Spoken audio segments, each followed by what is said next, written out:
All right, now I'm going to show you how to get into the traditional Teach Pendant mode. Oftentimes when you call our service department, or if you're doing a software update, or for some of these videos and some of the steps we do, you need to get into the traditional Pendant mode.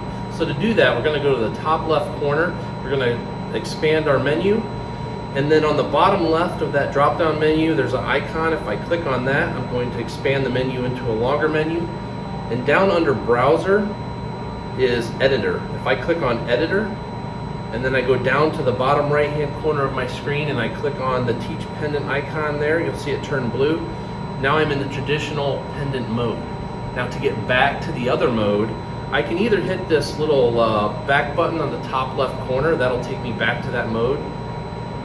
I can do it that way, or I can do the reverse of what I did originally. I can hit the bottom right hand corner, turn the keys off, go to the top left corner, minimize my menu, and then go to Teaching and Editor. And that'll take me back to the original place I started from.